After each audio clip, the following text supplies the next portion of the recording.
Good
evening, everybody, and welcome back.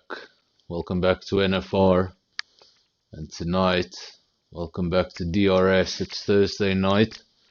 We are in season 11, round 2.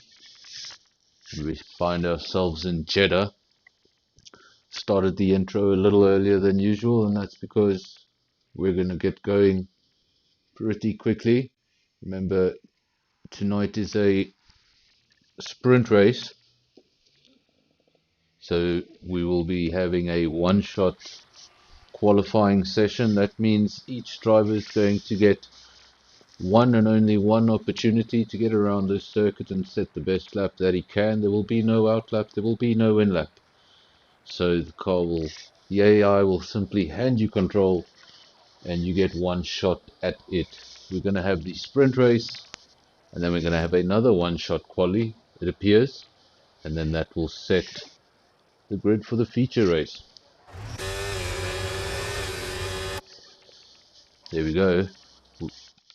That one-shot quali has begun. It's a little difficult to follow. But the names you want to watch out for are the names at the top. The names at the top, basically whoever is there in P1, that is currently the fastest lap. So Zero to Cool doing a good job so far. His teammate also not far behind. Of course, we don't get any deltas, so it's pretty difficult to see how close the gaps are exactly. We just had a whole bunch of drivers retiring. Of course, these drivers cannot see each other on circuit. They cannot make contact on circuit. Everybody has one lap and they have that lap completely to themselves. It's quite strange that those 4 cars retired all at the same time, really. Maybe deciding to start the race from the rear.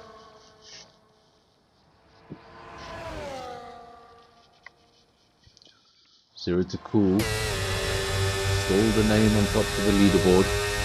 Panda, P2. Then the other Williams with Nick Gishin in P3.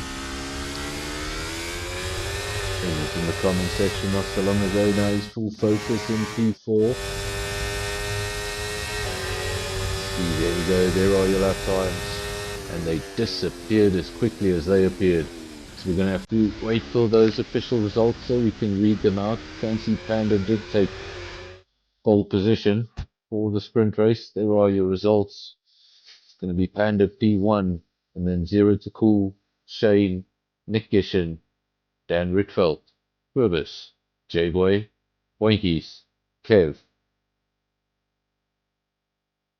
And then we have Wezo, Levy, Stoffel, and Top Dog. For some reason, numbered 17, 18, 19, and 20. So I'm not sure what happened to the numbers between 10 and 16, but hopefully there's no issues and those drivers are all able to start the race.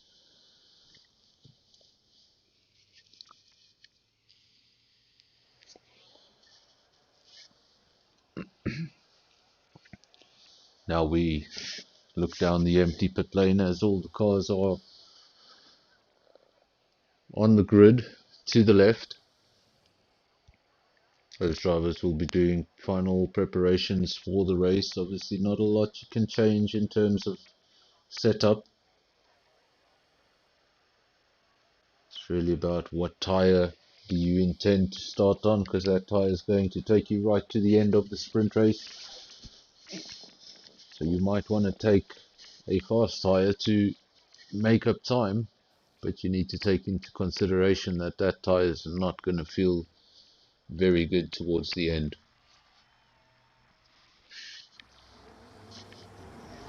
Have a formation lap for the sprint race,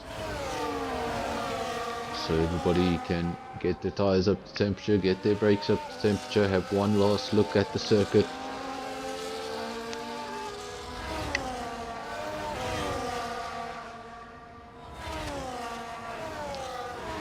We'll just get some data up on the screens real quick while they're on their formation lap and have a look at who's doing what when it comes to tyres.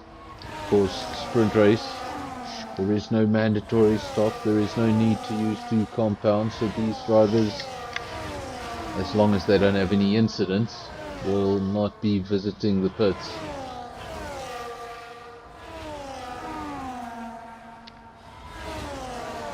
And as that strategy suggests, only in a feature race does the rule apply that you have to use 2 compounds. So if you really wanted to do a one-stop, as the game suggests, a one-stop, well, you could simply do softs onto softs. But I really don't see the need for that in what is this, a 9-lap race? Couldn't be much more than that. One of the longest tracks on the calendar, longest street track on the calendar, just over 6 kilometers.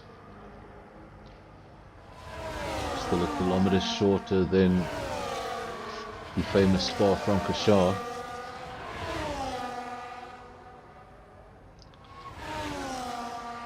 Located in the real place of Max Verstappen's birth. in Belgium. Imagine how different things could have been. Could have been hearing the Belgian national anthem every second weekend.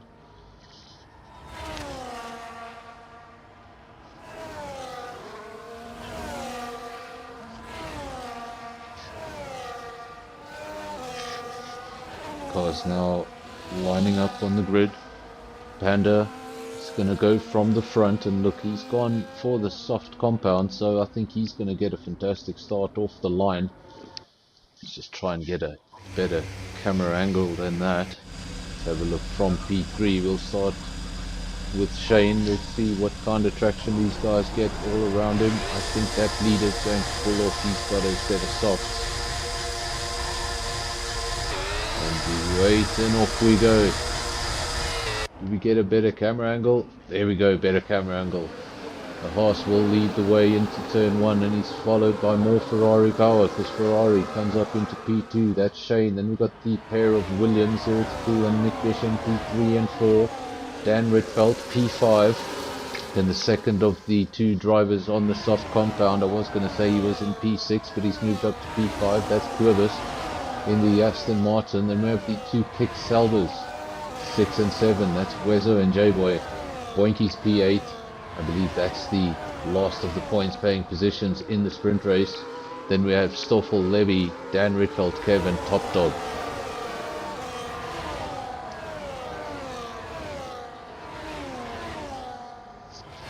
At the front of the field,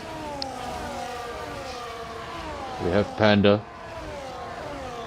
He's leading the way from Shane.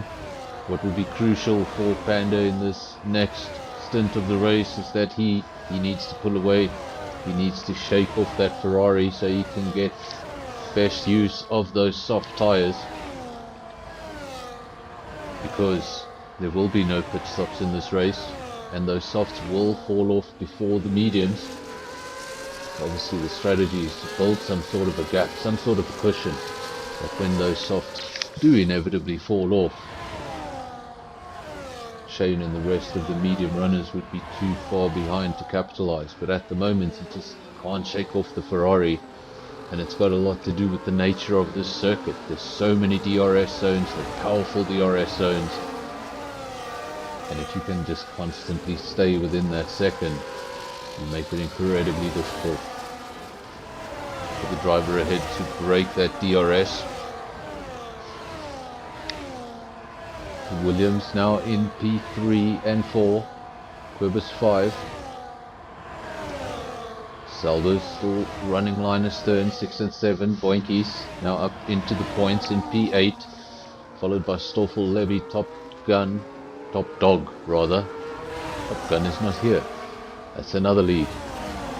Top Dog, apologies. Then Dan Ritfeld and Kev at the rear of the field. I think he must have had some sort of damage, because he's made a visit to the pits. Got a brand new set of softs on that car. Don't see any other reason to pit at the end of lap 1. He must have had some sort of an incident. And because this track is so long, and because this track is so fast, we often forget it is a street circuit. And if you do make a mistake, those barriers don't offer much in second chances. Now Shane, around the outside, had to stay committed, and he did. How long are they going to hold on to this? Panda is actually going to have DRS, and he comes right back at Shane, goes up the inside. Shane might have got the position, but it would have been off circuit, so now falls behind Panda once again. And I think this sort of Ferrari battle isn't over just yet. Speaking of Ferrari, we have another Ferrari in the field. It's Levy, and he's on the move. Not so long ago he was down in P11 or P12, now up into P8, so making up the positions. We know he's one of the quicker drivers in the field, so we expect him to come through that field. Boinky's P7, continuing to gradually make up positions. The Saldas 5 and 6.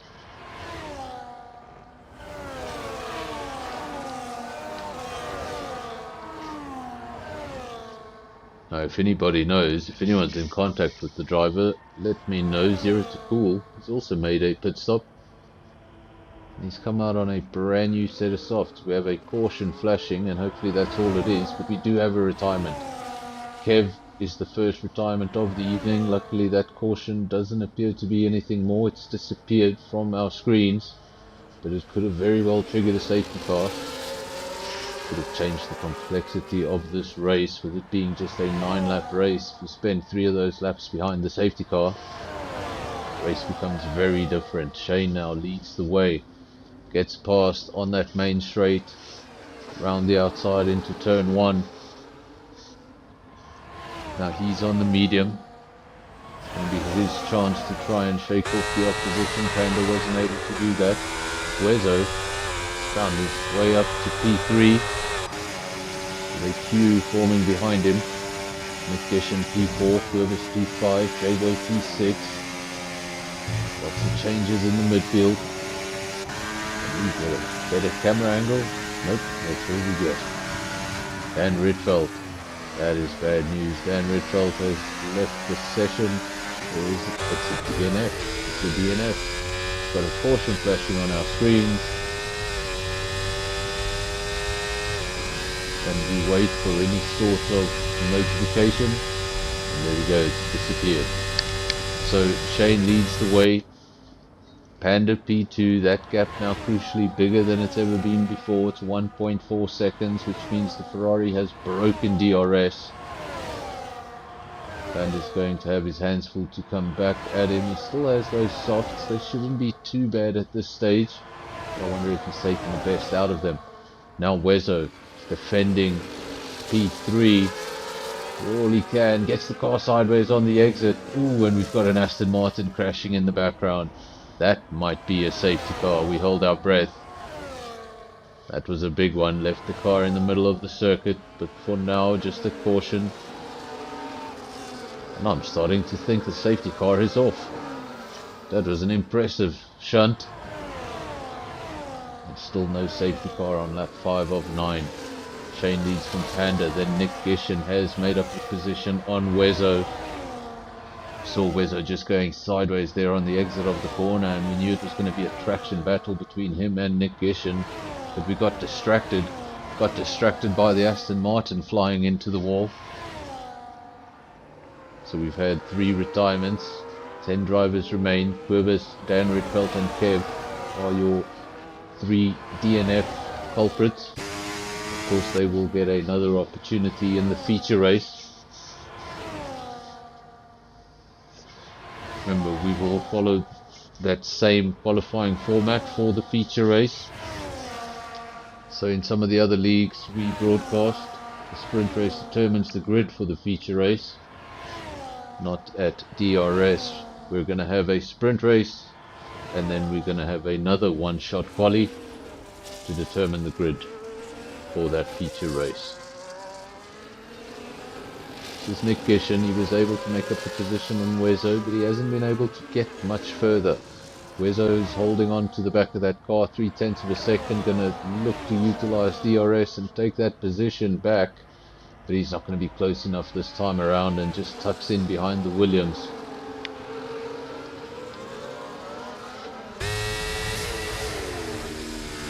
The sprint race does go by really quickly. It's now lap 6 of 9. We are 2/3 done with this race.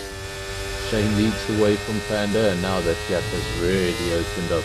3.6 seconds at the front, and I'm pretty sure Shane would be hoping that this did set the grid for the feature race, because then he'd be starting on pole if he can keep things together. Of course, with a one-shot volley, you could mess up that one and only opportunity and find yourself starting right at the back.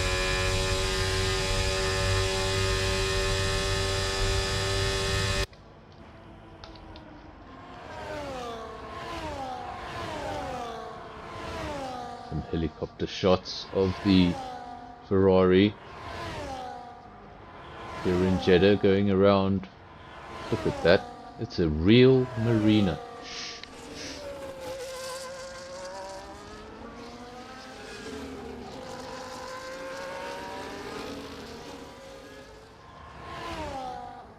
funny about that Miami Grand Prix is it's not really that close to Miami. When you think of Miami and you're thinking of the beaches, and yeah, it's not that close to Miami. Miami's good 45 minutes down the road. So they called it Miami and built a fake marina.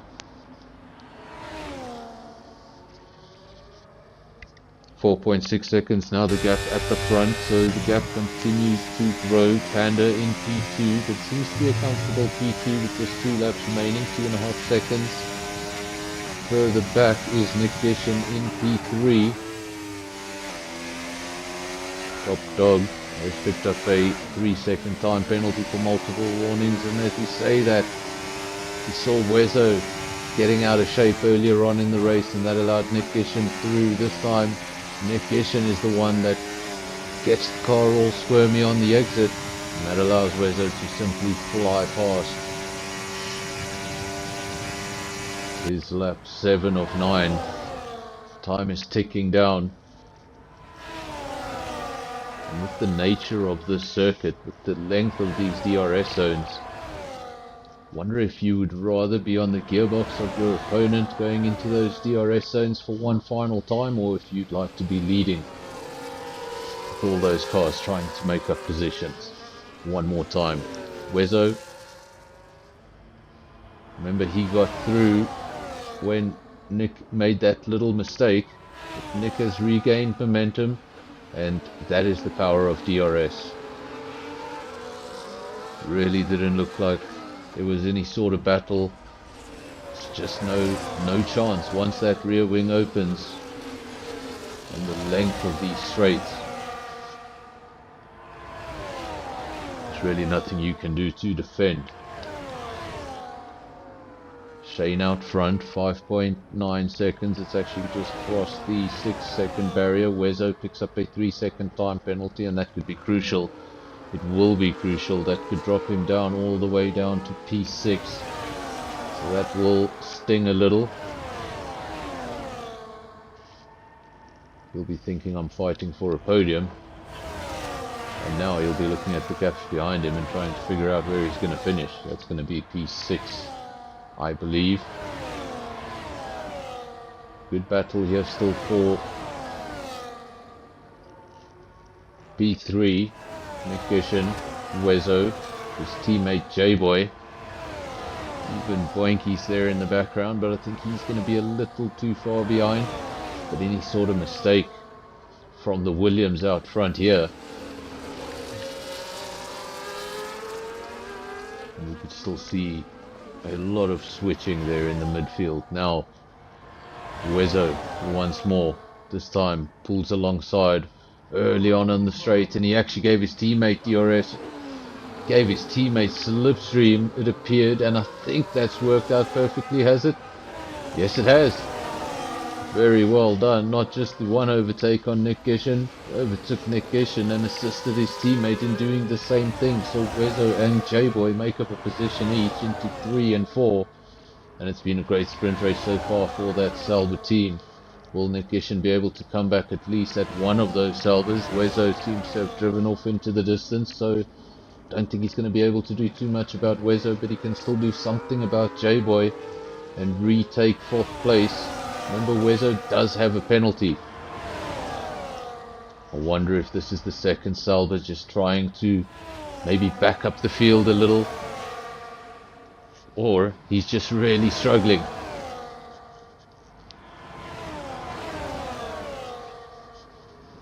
Gishin looks left, looks right, tries a bit of everything, can't get past that Sauber. He's going to have to wait for a DRS zone.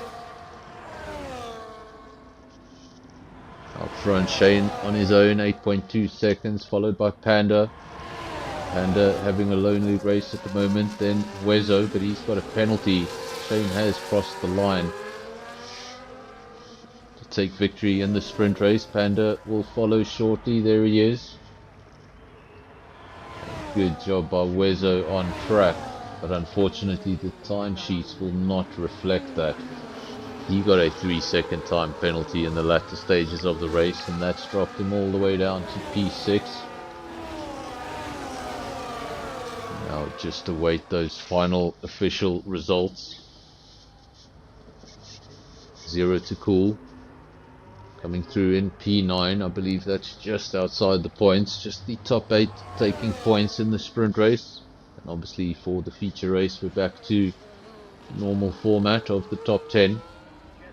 And then just Stoffel in the second Haas coming over the line.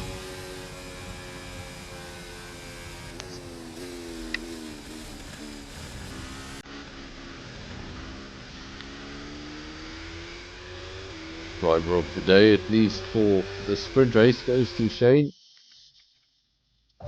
He's also the winner of the race. So there are your results. Shane, P1, Panda, P2. Then we've got J-Boy, Nick Gishin, Boinkies, Wezo, Levy, and Top Dog making up the points paying positions.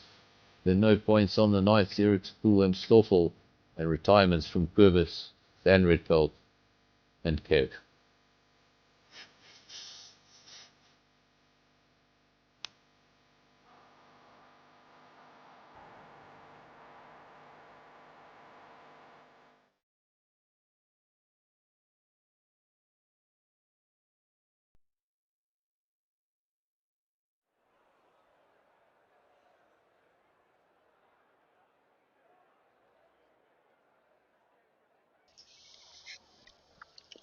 And we're back.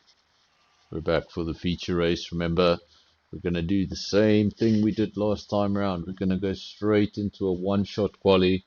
Everybody's going to get one opportunity to get around the circuit, set their best lap time. If they mess up that lap, well, they're starting at the rear of the field. It's as simple as that. You get one opportunity, and that's all.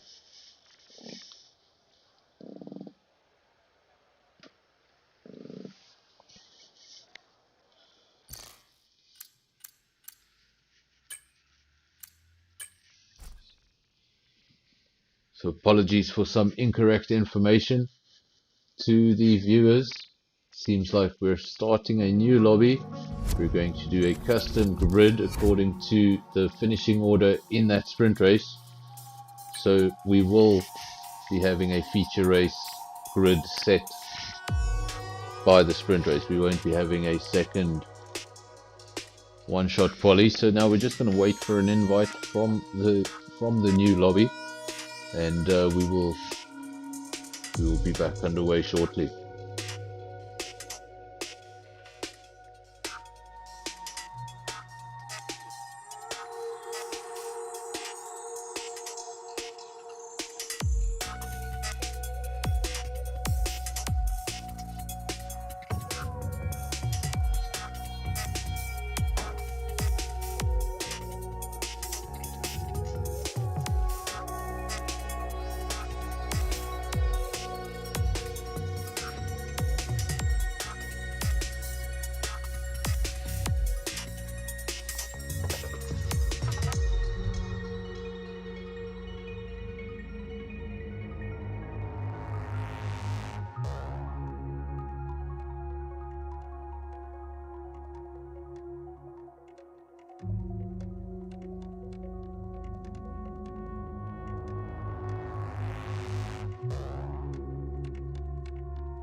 Well, that is not a good sign.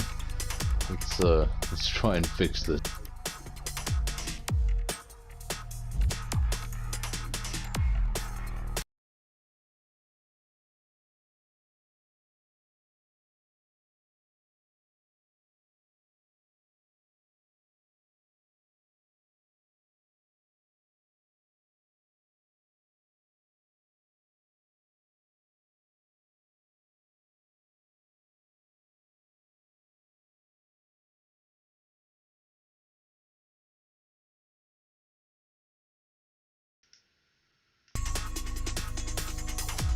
go, we're back. For a moment there I thought we were going to miss the feature race, but we were able to get back in.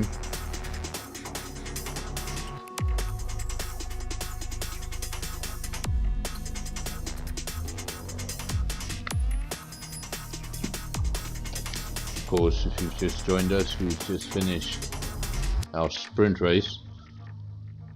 We had to then start a new lobby. We've started that new lobby. The guys are just setting a custom grid according to the finishing order of that sprint race. That's how we're going to start our feature race.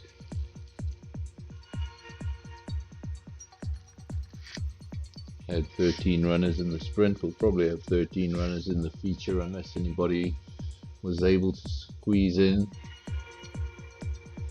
Evening to Marlies. Good to have you back on a Thursday night.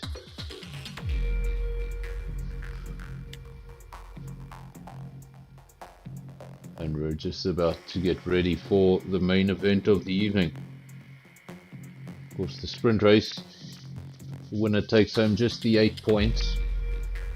Feature race is so much more important. Sprint race is just a little bonus. 25 points on offer for race victory in the feature race, and of course if you manage to pick up that fastest lap as well, you can turn it into 26.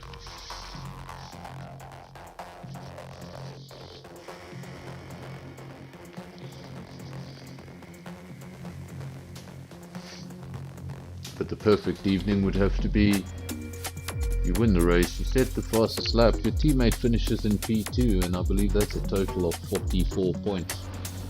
That's quite the points haul in one evening.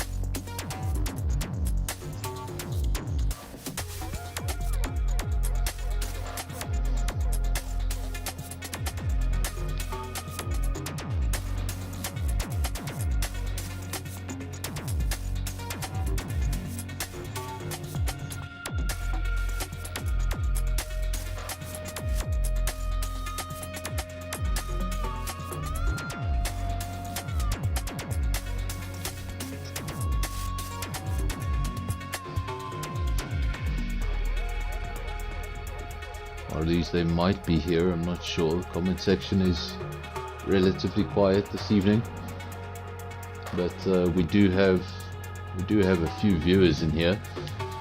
So if you haven't left a comment, show yourself. Let's see who's all in here. Of course, if you're not in the cockpit of the car, some of the guys are. Boinky's in the chat, Shane in the chat. Both of those drivers are in the race.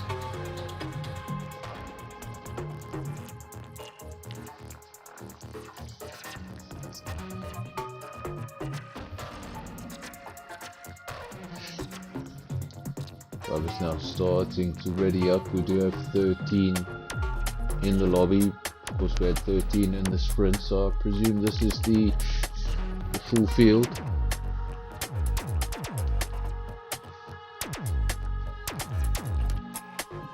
Shout out for Quibus. Support in the comment section. That is the Aston Martin driver we saw crash in the sprint race. Quite a nasty crash. Didn't bring out a safety car. I was quite surprised. Car left stranded in the middle of a street circuit. Doesn't trigger a safety car. That's an interesting one. I've seen safety cars triggered for a broken end plate.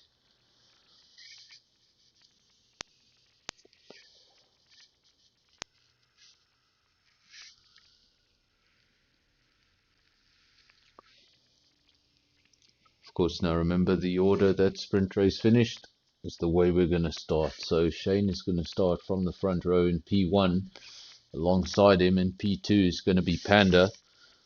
Remember, those two went for slightly different strategies in the sprint race. Most of the field went on mediums. Panda was one driver who went on soft. Started from P1. We expected him to maybe open up a bit of a gap at the start. Wasn't able to do that. Shane got past him and then simply drove off into the distance. But Panda was able to hold on to that P2 regardless, so he did make the softs last all the way. And now we'll have to wait and see what the drivers intend on doing in the feature race. Tyres so much more important in this race. The tyre you start on will determine your pit window. The softer the tyre, the earlier the pit window. If you intend on going late into the race, well then the last thing you need is early on damage, because that throws everything out the window. So if you're starting on the hards from the back, you want to keep the wing clean.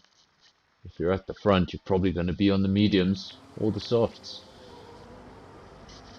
We get away for our formation lap. While we're on that formation lap, we can bring up all the necessary data so we can have an idea of who's doing what, and while there's not much there in the imagination when it comes to strategy. The entire field starting on a set of mediums with the exception of Boinkies. Boinkies the only driver to go for the hard compound, so he's looking to go a little deeper into this race than everyone else around him. Of course, we said that front row would be Shane and Panda. Second row will be J-Boy and Nick Gishin. Then on the third row, Boinkies and Wezzo. Remember, Wezzo should have been further up the field, but those penalties demoted him down to P6. That would have affected not only his points in the sprint race, but where he starts from in the feature race. So that penalty hurt him double. On the fourth row, Lebby and Top Dog. Fifth row, Zero to Cool, Stoffel. And then just outside the top 10, we have Kurbis, Dan Ritfeldt and Kev. And those were also your 3 DNFs from the sprint race. They'll be looking for better results and points by the end of this evening.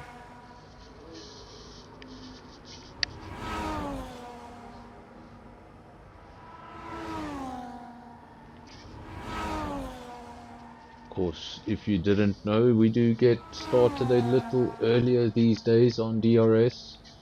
For season 11, we have started the races, or at least the sessions, at 7 PM rather than 8 PM.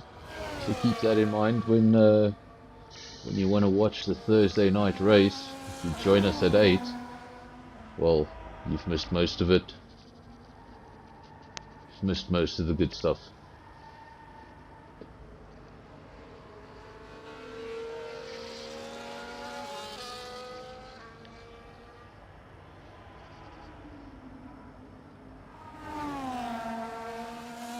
Support also for Panda in the comment section. Keep it cool, Panda. Stay out of the penalties.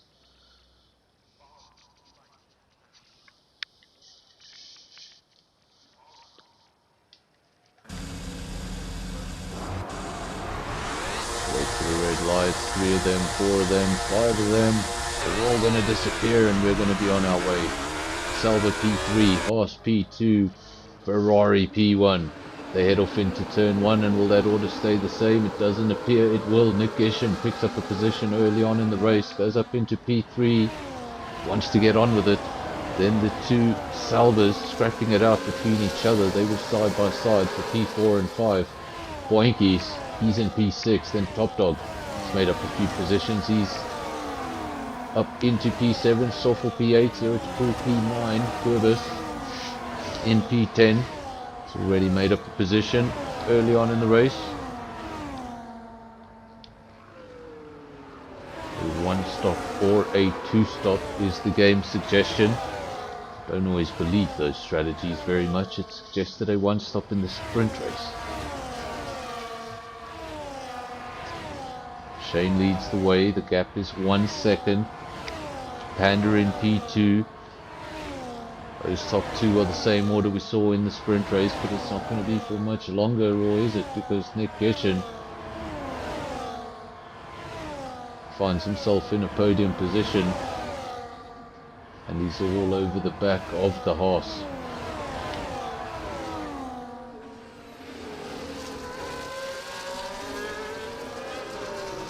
Other thing to note is, of course, everybody's on the same set of tyres, so we don't have one of these situations where somebody in the field is clearly quicker because they're on a set of softs, or Somebody's falling back because they're on a set of hards. Everyone on the set of mediums. Only Boinky's starting on the hards, and he's doing relatively well because he's holding on to that position regardless of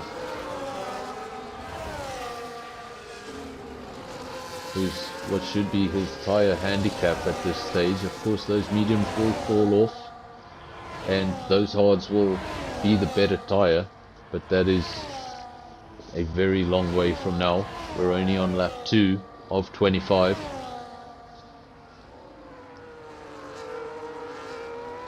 And if we don't get any safety cars, believe me when I say this race is going to be over just before you know it. 25 laps around here ends very quickly. Shane leads from Panda. The gap is just over a second, and that's crucial when we're talking about DRS. Nick Gishin in P3 is going to keep on applying the pressure to the back of that horse. Rezo in P4 wants to stay out of the penalties on this occasion. Can't stay out of the penalties for 9 laps. It's going to be even more difficult to do for 25 laps. Top Dog, the only Red Bull here this evening, made up another position, goes up into P5.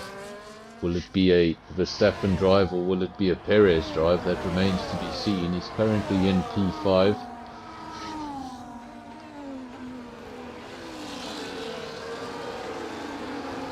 Wezo in P4. Got up to P3 briefly at the start of the race.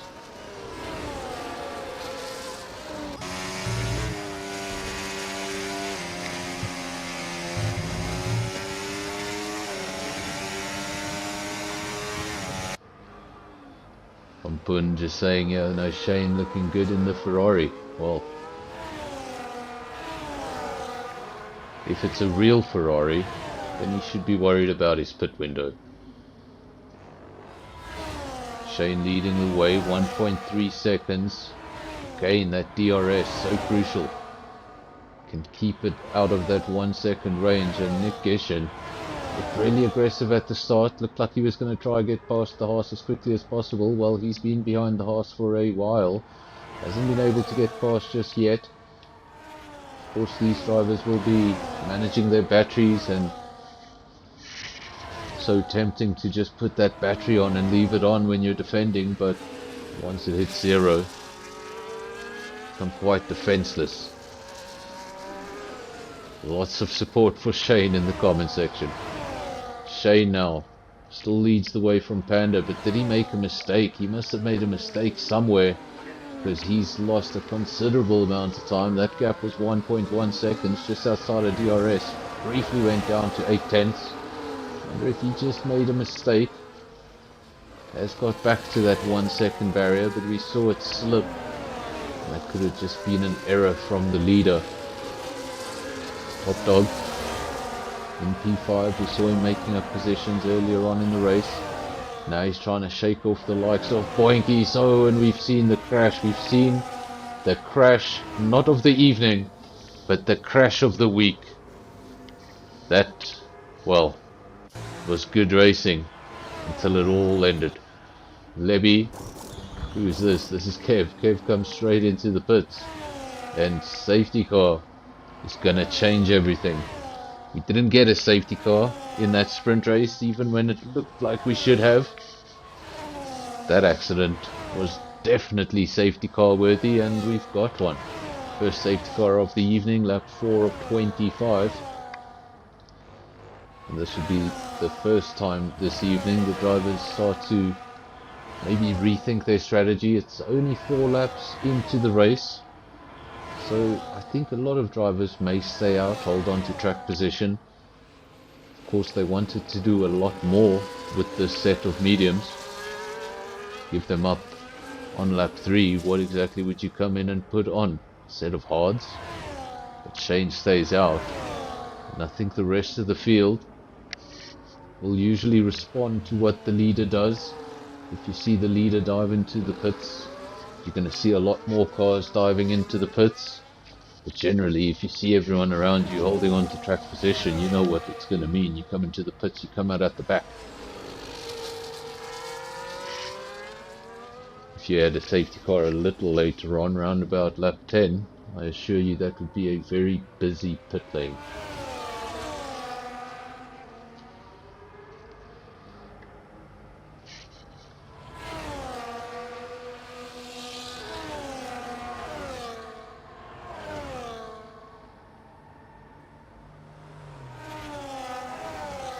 The race was starting to get a little spicy. Gaps were starting to form in places.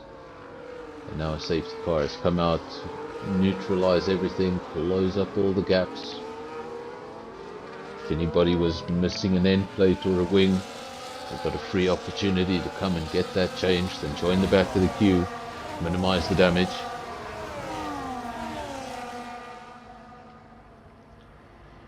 Of course, without that safety car, you go in, change a wing, you come out, you're 20 seconds behind the rest of the field, and your race seems very daunting. So for the guys who didn't have a fantastic start, this is the best result. If you're out at the front and starting to build a gap, this is the worst possible result. At the start of that safety car, Shane was leading the way from Panda, with Nick Gishin fighting Panda for that entire first stint of the race. Panda since came into the pits, so he was one of the cars, actually one of the very few cars that utilized that safety car for a pit stop. I think only 2 cars used that, 3 in fact, used that safety car for a pit stop. Panda, the only man up there in the top 5 that decided to come into the pits, so he's given up P2. Must have a different strategy on his mind. He's gone onto the hard tyre. And could he be thinking right to the end? And if we do get a late safety car, I'll drop these off and pick up a set of softs. Panda going with something different. And he's going to let Shane deal with that Williams. He was tired of seeing the Williams in his mirrors. Thought, let me try something different.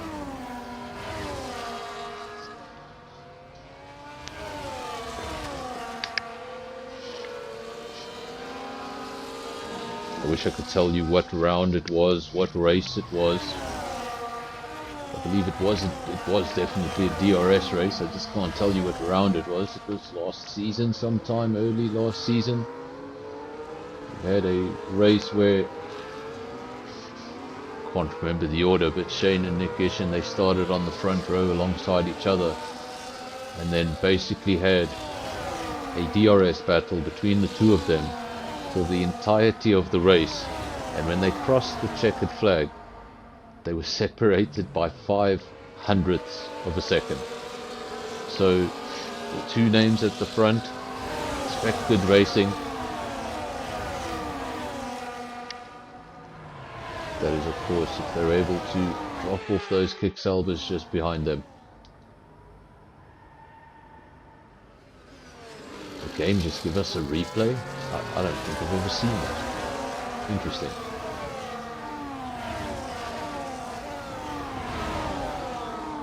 From just saying Shane versus Nick Gishin. Exactly, we've seen that battle in the past. What is my game doing?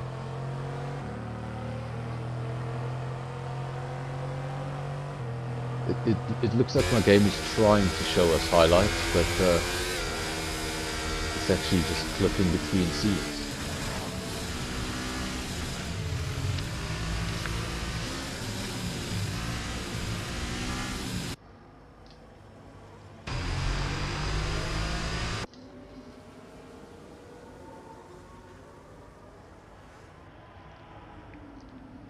This game very bad on the confirmation. Still waiting for the safety car in lap notification. We didn't get one, but safety car has obviously come into the pits, and we are back underway. Shane leads the way into turn 1 as he did at the start of the race. Leads now from Nick Gishin, so his opponent has changed. His position hasn't changed, but his opponent has. Gishin's going to be looking to push him for as long as he possibly can, at least into the pit window. Of course, none of these cars at the front chose to use the safety car to pit. The only driver there at the front that did was Panda.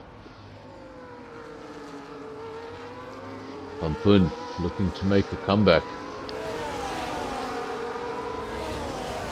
You want to make a comeback to the cockpit, or are you making a comeback? You want to come to the comms box? You could join me in the comms box, or of course it'd be good to see you in a car again. Of course, for those of you who didn't know, the game is on special, so if you haven't bought it yet, go have a look. Quite a decent discount. Also a slap in the face of everybody who bought the game a few months ago.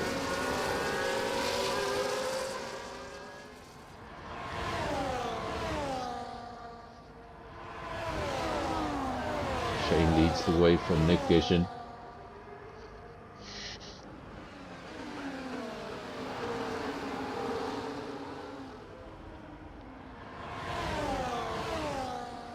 With a virtual safety car now.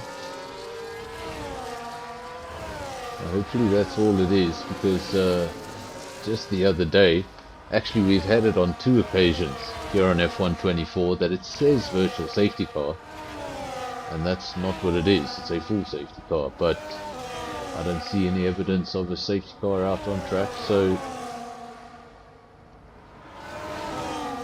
we'll just presume that it's a virtual safety car. There we go, virtual safety car has ended. We're back underway. Ferrari, Williams, Sauber, not an order you're going to hear every day.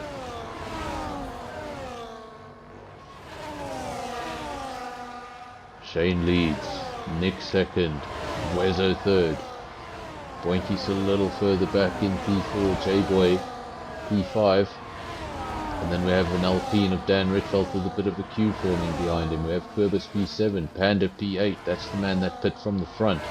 Stoffel P9, 0 to Cool, the last of the points paying positions, then Levy and Kev at the rear. Back to the front, Shane leads the way, but only just. Nick Gishin lined him up, thought about it, showed the nose. But he knows he's got better opportunities to overtake, and this is one of them. Goes side by side on the straight, absolutely nothing the Ferrari can do, for now at least.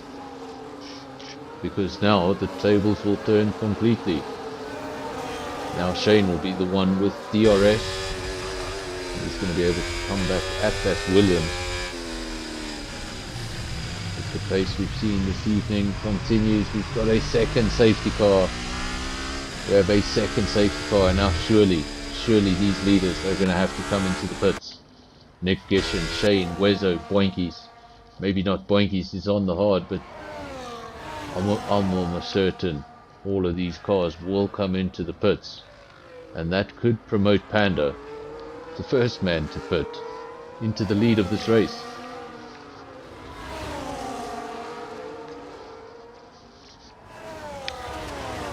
What does Boinkies do? Does he come in and drop off those hards? Because if he does, then it really messes with the initial strategy. Of course, he wanted to take those deep into the race, finish on a set of mediums, possibly on a set of softs. Saw a driver last night overextend a set of mediums to finish the race on softs, and he was the only one that did it. Worked out quite nicely for him.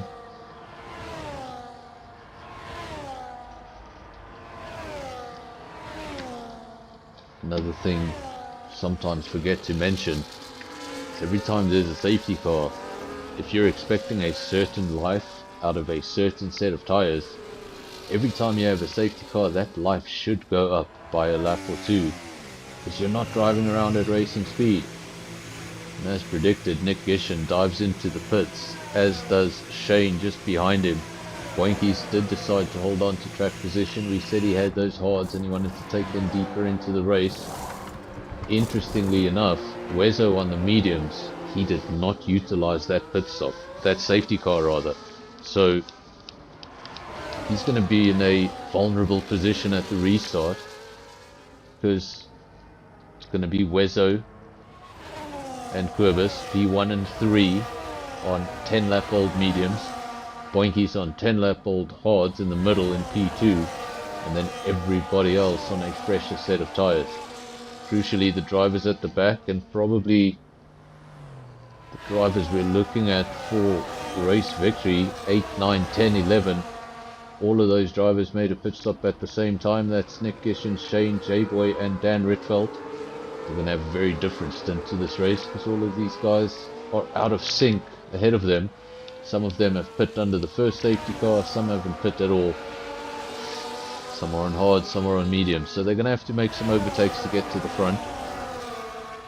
It's not like the rest of the field is simply going to pit on the next lap and they can just retake their positions. They're going to have to make their way through the field. So it's one thing having a battle side by side with a driver at the front. You know the driver, you guys respect each other, you've driven behind each other for lap after lap, you know where the weaknesses are, you know where the strengths are, and you can sort of trust that driver going side by side with him because you know how he races. But when you're coming through the field, things can get messy.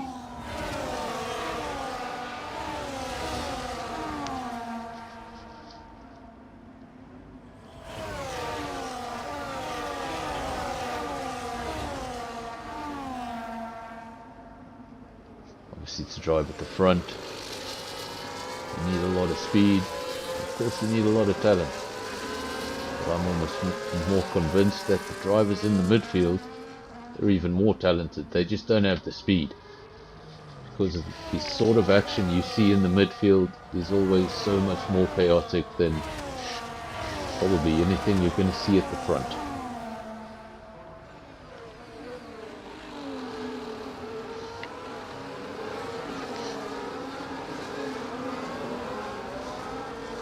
I'm telling Shane to pit. I believe that was for the virtual safety car where you told him to pit. But we did get a safety car just like a lap or two later. And we did utilize it for a pit stop. Those drivers will now definitely be going to the end. Brand new set of hards. Just over halfway to go, so they should get there comfortably.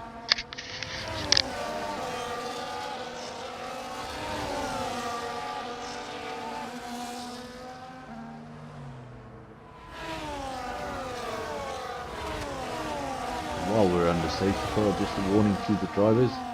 Of course, after the race, I'd like to get you all into the cool down room for a short interview. We've been doing that for the last 2 or 3 weeks, but I'm not 100% sure I'm going to be able to do that tonight. I've been having a bit of a problem with my Discord. Every time I try and open it up, it's freezing my laptop. And since that is the laptop that's doing the upload, I'm a little bit nervous about opening up the Discord again. So once the stream has ended, I'll give it a shot. If it works, it works. If it doesn't, there's always next time.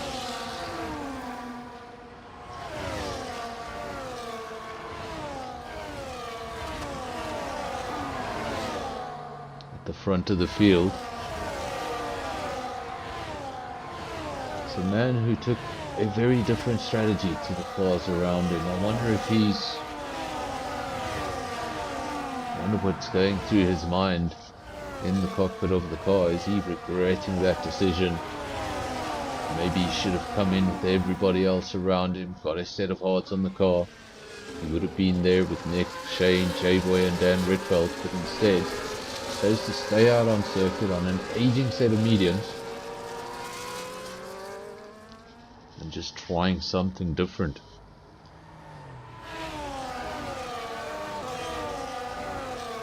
Sometimes you want the win, you just don't have the absolute pace on that particular night, on that particular track, but you still want the win, and you're not going to do it via the pace, so you need to do it via something special, and that's called the roll of the dice. Sometimes it works out for you, sometimes it works out very badly.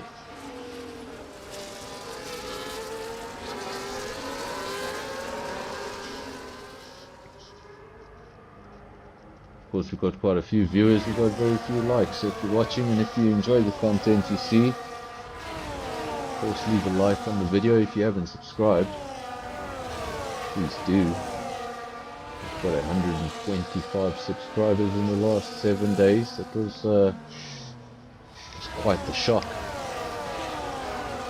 We got to 150 subscribers and then it just stayed on 150 subscribers for almost 2 months, and suddenly shot up to 275 in the space of 7 days.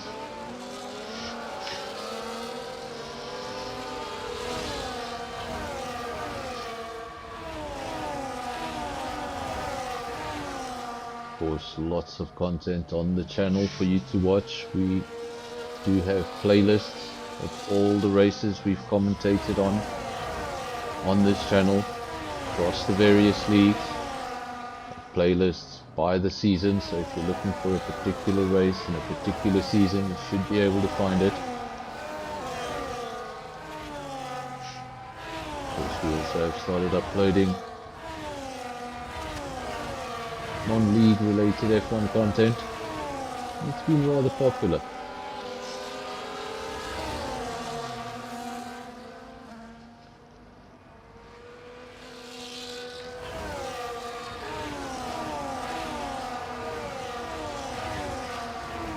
Getting ready for the restart, it appears, because the safety car is pulling off into the distance and Wezo now starting to back the field up. Where is Wezo? Let's just try and get rid of that leaderboard for a second so we can see what's going on. And there we go, they're coming around the final corner. It's up to the Salva. I have no idea why I almost said Alfa Romeo. I haven't called them that in ages. But Wezo will lead into turn 1. Boinky's in P2. He's on a set of hards, so those hards are going to take a little longer than everyone else around him to get up to temperature.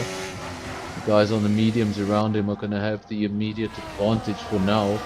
Once those tyres do warm up, I think he will have the benefit over the medium runners around him. So the tables will turn, just needs to get temperature into those tyres. For now, Wezo leads the way, 0.8 of a second. So crucially within DRS. Further back, let's have a look at those cars that did make pit stops. Nick Gishin, the first of those cars, he's in P8. He's followed by Shane. Those two were fighting for P1 and 2. Now they're down the field as a result of those pit stops. And Nick Gishin has made up a position early on. He's gone past Stoffel. That's the second of the two Haas drivers. And Shane will be looking to do the same, and he has. Wasting no time, knows he needs to stay with the Williams. Both of these drivers incredibly quick. If they find themselves in a situation where they have a car between them for too long, well, then they're going to lose contact in this race. So every time Nick Gishin makes an overtake, Shane knows he doesn't have much time to make that same overtake. You can expect those two to come through the field pretty nicely. Wezo leads. Boinky's close behind, 0.3 of a second. Now Panda in P3.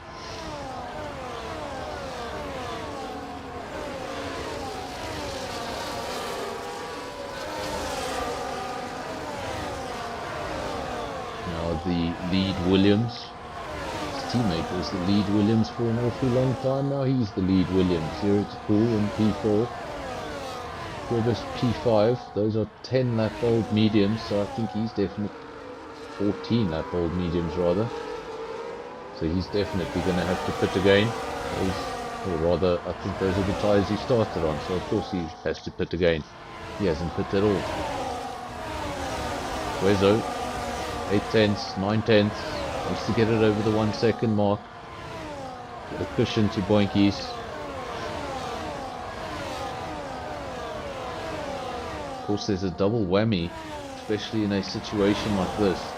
If Boinky's were to lose DRS, he would not get that advantage to obviously stay with the Salva, but then all of those cars behind him would still have DRS. So when you lose contact with the guy ahead, all of those cars behind you can swallow you up pretty quickly. No risk of falling out of DRS because he's just made the overtake. Boinky's around the outside on the main straight. Did it before they got to turn 1. And Boinky's goes into the lead of the race. Wezo now P2. Boinky's has a 3-second penalty. Is it a 3-second penalty? Let's just confirm.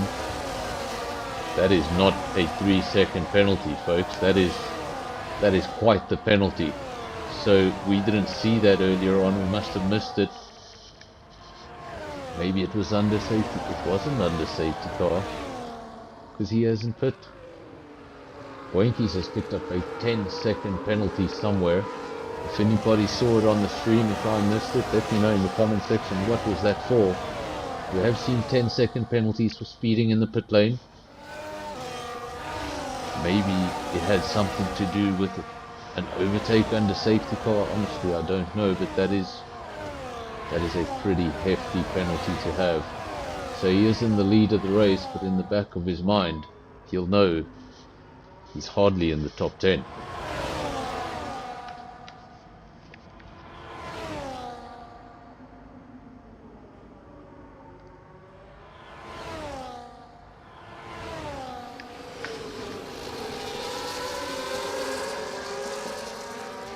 Panda, Boinky, 0 to Pool. That is Wezo. So easy to spot these Selvas. They stick out of the field.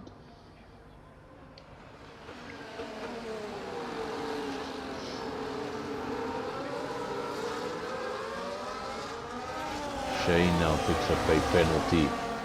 That is going to come back. That is going to come back to hurt him. Now how close these guys are. 3-second penalty. Can really change the dynamic of your race. Nick Gishin's also picked up a 3-second time penalty. So both of those in the same boat. As for Nick Gishin, fallen down the order. We didn't see what happened there. He has just come out of the pits. I wonder if he did a wing change or if that was just a normal stop. But he's come back out on a set of mediums.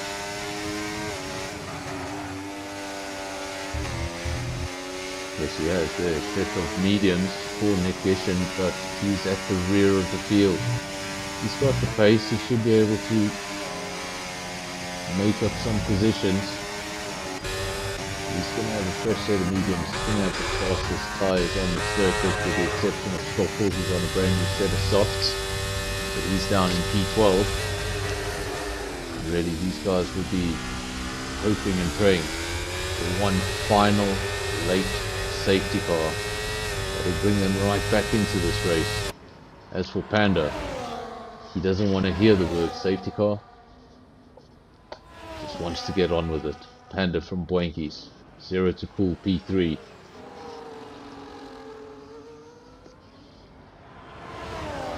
I told you there was going to be a Williams in the top 3. And there was only going to be one of them. Surely you would have thought it could be Nick Gishin. Racing at the top of the field for so long, now finds himself in P12. Race has changed dramatically on his side. A little further down the field in P6, we now ride with Curtis. We saw he had a really nasty crash in the sprint race. Hold things together for a lot longer in the feature race. That sprint race just 9 laps long. And if you crash in that race, you start to think, am I going to be able to make 25 laps of this circuit? We had another retirement. This time it's Kev. I believe he retired from the sprint race as well. So a double retirement for Kev this evening. And I said the guys at the back would be praying for a safety car and the guys at the front would want nothing to do with one. Well, that's exactly what's happened. We've had a late safety car on lap 18. This safety car could potentially take us through to lap 21. And that would give us a 4-lap sprint to the end. We're riding here with the leaders because we want to see what everyone's up to. Panda comes into the pits. Boinky's into the pits. 0 to Pool into the pits. Everyone following each other into the pits. Very busy pit lane. Levy, Quibus, J-Boy, Dan Redfeld, literally everyone, with the exception,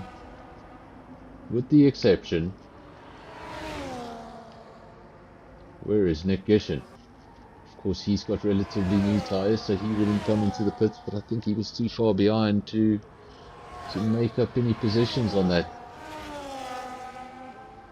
Some of those cars already now coming out of the pits. We might have a very different order. Of course, this is one of those occasions you really don't want to be close to your teammate. Get your safety car situation. Both cars want to pit. Both cars need to pit for the betterment of their race. But that means one of those cars is going to double stack. We saw an example with Shane not so long ago. I'm not sure what race it was. It may have been DRS last week, where he came into the pits behind his teammate, and his teammate happened to also have a broken front wing. So had to wait for the pit stop, had to wait for the wing. Then he came in and also had a broken wing. So you can only imagine the length of that stop. Cost him so much time. That's why I say it's probably the one and only time you don't want to be near your teammate. It's when a safety car is called.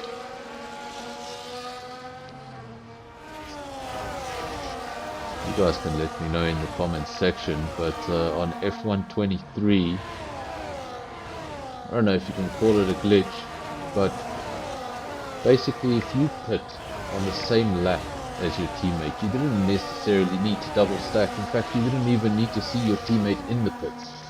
Just the fact that your teammate was in the pits on the same lap as you, it wasn't quite a double stack, but there was just this little 2 or 3 second pause where the mechanics didn't touch your car, and really you couldn't put on the same lap as your teammate, because you would get that disadvantage in the pits.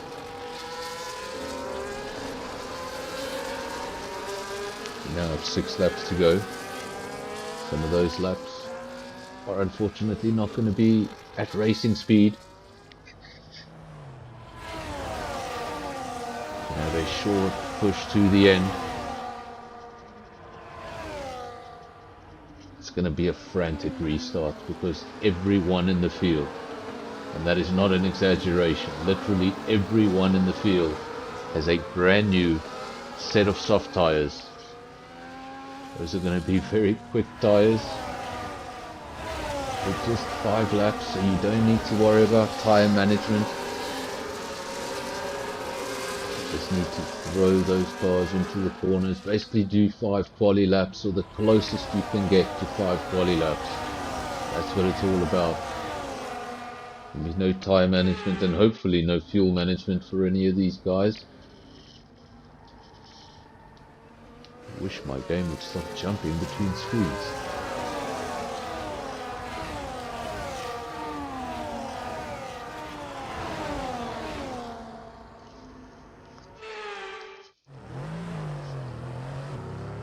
Just for the record, if the jumping screens is annoying you a little bit, I am not in control of my screen right now, so not quite sure what the safety car has done.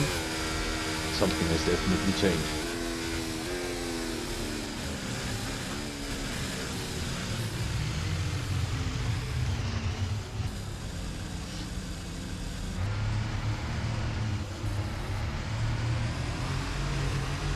Usually when that safety car sign starts to flash, it means we're about to get underway, and it looks that way.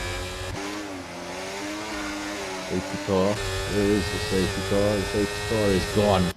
So that means Panda is about to start what should be, and what will be, it's lap 22 of 25, the final restart of the race. It's going to have a 3-lap sprint. I predicted a 4-lap sprint. It's only going to be a 3-lap sprint to the end. Guys are going to be absolutely pushing.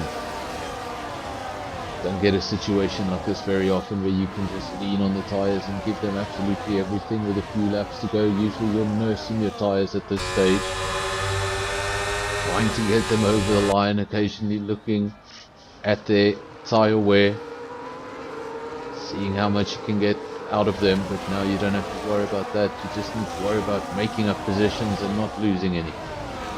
Panda, 0 to Cool, Wezo, Boinkies, Levy in P5, then we have J-Boy, Kurbis P7, right in the mix of things.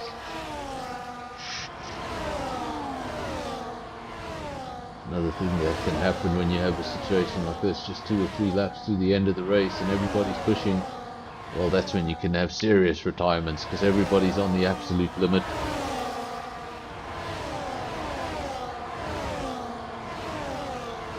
For now, Panda doing just what he needs to do to stay out front. Leads from 0 to full. Had a Williams battling for the lead at the start of the race. We have a Williams battling for the lead at the end of the race. And that Williams has taken the lead. 0 to Cool. Flying the Williams flag on a night that looked like it was going the wrong way for Williams. But the teammate has definitely stepped up. Who knows, we could have had a Williams 1-2. But unfortunately for Nick Gishin, finds himself on the wrong side of the points table in P10, just the 1 point. The battle at the front I don't think is decided just yet.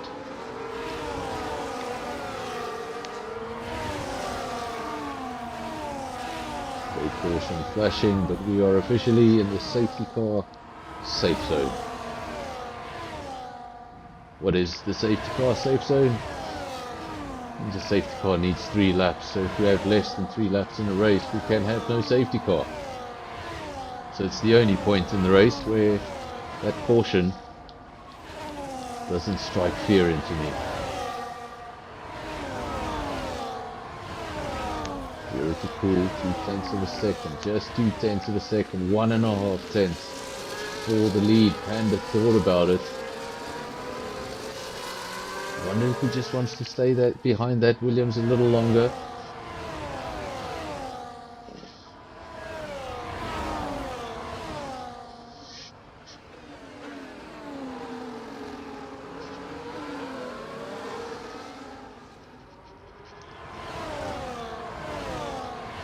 Panda back out front, 0 to P2 for this. The Boinkies holding on to P3 for the time being.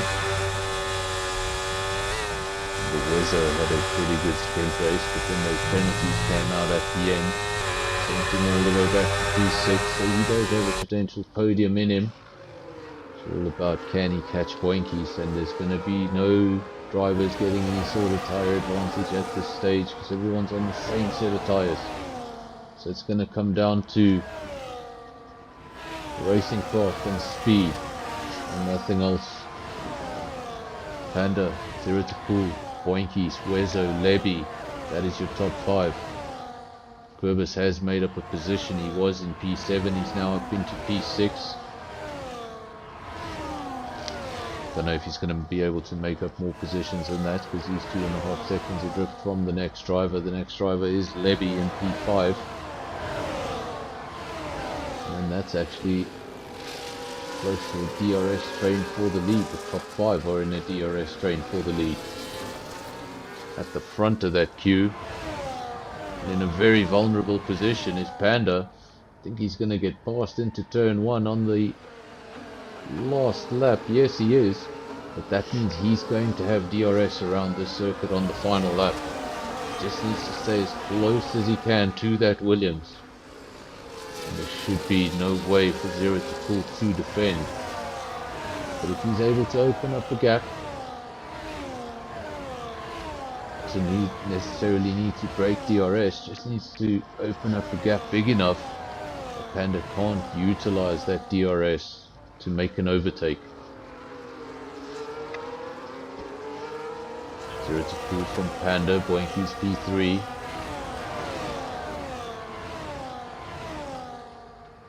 And we have Wezo, Leby and Kurbis. Nick Gishin, he's made up a lot of positions. I was talking about him being in P10. Maybe I annoyed him because suddenly he's up into P7. Both Williams comfortably in the points, both Kick-Salvers in the points, both Haas in the points. Just the one Ferrari in the points and everybody else missing a teammate. Side by side, it's coming down to the end. And I think Panda may have played this just right. It's going to be defensive line right to the end and hope that car can't come around you. Oh, look at that. Look at that for P2 and 3. We were looking at the battle for the lead, but the battle there for P2 and 3, very close. Panda leads the way from Boinkies, from Wezo, then Zero to Cool, Levy, Kurbis, Dan Ritfeld, J-Boy, Stoffel, Nick Gishin.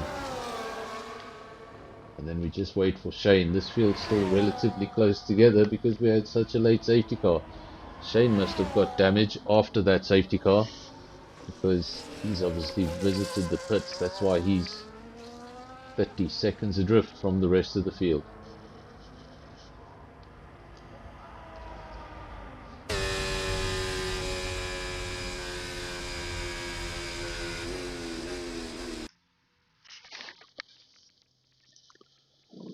If you're wondering where the sound went, I have to mute the game so that Formula One doesn't copyright my video for the little bit of F1 theme that's about to play as soon as you see those results. Oh, it also copyrights you for the podium theme. So there are your official results. Panda takes the victory from Boinkies. Then Wezo finished up the podium in P3. Zero to Cool was looking at a victory at a stage. He finished in P4. Then Levy P5. Kurbis P6. Picked up a position at the end there. Dan Ritfeld P7. J-Boy P8. Stoffel P9. And Nick Gishin picking up the final point. No points on the night for Shane in the feature race, and retirements for Kev and Top Dog.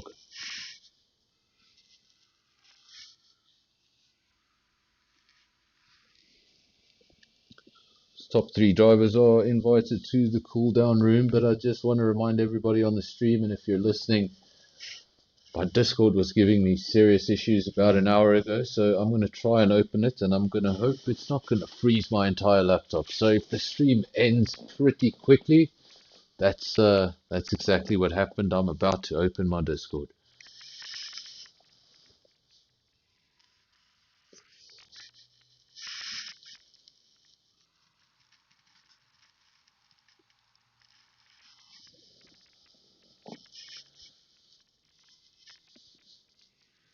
There we go. So let me just make sure I haven't muted myself.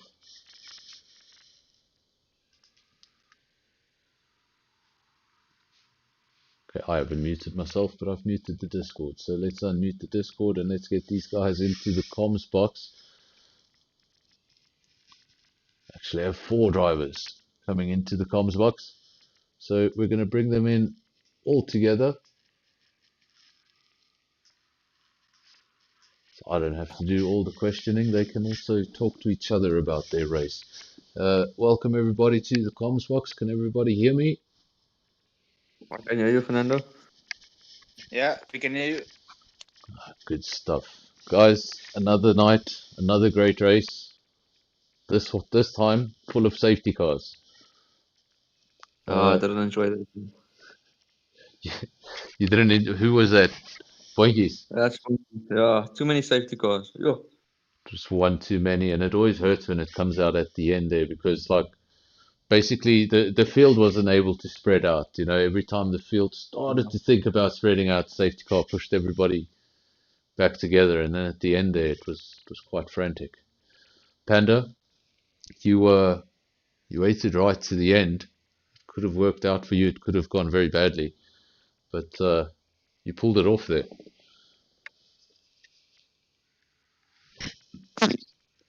Are you muted? Well, I'm not sure what happened there. Can't hear Panda. do apologize, guys. I was having problems with the Discord earlier, so I'm just hoping everything works. Panda, were you on mute? Still can't hear Panda. Can I hear any of you guys? Anyone still there? I can hear you, Fernando. Okay, it appears we can only hear boinkies for now. Not quite sure why. Yeah. Can you guys hear me? We can hear you. There we go. So, Who was that? Wezo. Wezo, yeah, it's me. you were having a good sprint race, and what happened there? You got a penalty right at the end. Yeah, surprisingly, I only saw one warning on the dash, and then the second time I ran over the curb, but someone gave me a penalty. I don't know if it's a glitch or I missed the others, but yeah, it's one of those things. I went a bit wide there, starting to lose the grip on that mediums. But overall, not a bad sprint. Some points at least for Sauber. That's I always enjoy a sprint. You know, I like a sprint that determines the grid. I almost enjoy it more than a short quali. My preference is a full quali, but if you're going to have a short quali, I actually prefer the sprint race. It's a little bit more interesting. Yeah, it's very fun. I think the one lap quali is just a bit. It's a lot of pressure. You can't build up to it, so you have to like be on it Thing straight. is, I invent actually. I think for you quicker guys, you can deal with that. You know, that one lap quali. I'm the sort of driver that has a problem with that. You know, I think that's why I like a Me full too. qualifying But session, is because I need to build up, and my laps will improve as I go on. But if I have that one run, the chances that I'm going to put a lap together in one run, it's just not going to happen. I'm going to make a yeah, mistake somewhere. I agree with you. I need to make those mistakes a few times to know where I'm making mistakes and then fix it. But if you throw one lap at me, it's just not going to work. Yeah, I feel the same. You need to build up and hit that brake marks at the right time, the exit points, and that takes getting used to. Fernando, can you invite Panda again? I'll bring Panda back into the room. Sorry, the only reason this comms box is locked is if somebody mistakenly enters in here Hello? while I'm commentating. But That's good. Thanks. we have brought Panda back into the room. Panda, can you hear us now? Yeah, I can hear you. Can you hear Ah, guys, Emma? there we go. Panda is back. Panda, That's it. I asked you earlier. You left it till the very end. Yeah, look, I think the safety car wasn't my favorite. I think Winkies and Wes got the bad end of the safety car again.